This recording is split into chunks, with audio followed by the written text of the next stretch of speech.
एकच डोस ती हा. 1 का 1.5 बॅग टाकली होती फक्त तेव्हा. 10-26 टाकली 2 एकरला ती हो हो बाकी मग प्रोम पुन्हा पोटॅश तुमचं भूमी पॉवर हो प्रीमियम आहे ना हो. एवढाचा वापर केलेला आहे. बरं मामा मग आता फरक काय आहे याच्यात? फरक जमिनीतला याच्यात- फरक आहे म्हणजे जाडीला मोठा झालाय ठोकर आणि झाला. उच ठोकर येते आणि अच्छा. कांडे लांब लांब पडते त्याची बरोबर हा. आहे जाड जास्त आहे जाड जास्त आहे. उंची उंची कसं आहे उंची वजन? जास्त हा, आहे. लय जड वजन. हा, उंची कंदार मी तुम्ही उचललं बरं, उचलत हा. नाही. एका दिवशीच लागवड आहे एका दिवशी आणि कांडे जाड आहेत आणि सारखे जाण. लांबी पण चांगली आहे.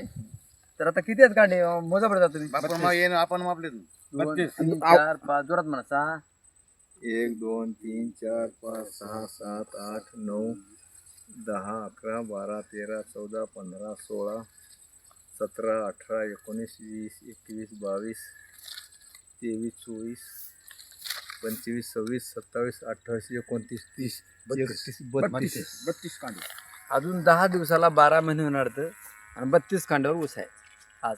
आणि ही व्हरायटी मामा 92005 920005 आहे. लागवडीची तारीख 3 नोव्हेंबर 3 नोव्हेंबर 2024 म्हणजे येणाऱ्या 10 दिवसाला 3 नोव्हेंबर 2025 ला आता येणाऱ्या 10 दिवसाला 12 महिने होतात. 12 महिने हो. 2 एकर हा नवीन लागवड केली तरी 1 वर्षभर वापरले प्रोडक्ट हो. समाधानी झाले हो. आणि आता नवीन आता ऊसाला 2.5 एकर ऊस लावणार आहे तेव्हा याच पद्धतीने ह्याच पद्धतीने लावणार बरोबर ह्याच पद्धतीने अगोदरचा सगळा 6 एकर आहे. अगोदरचा 6 एकर आहे. 6 एकर 6 एकर मध्ये 2 एकर ह्याच याचा आहे हा आता त्याच्यामुळे आपला रिझल्ट आला विश्वास विश्वास आहे आला त्याच्यामुळे आता 2.5 एकरला नवीन 2.5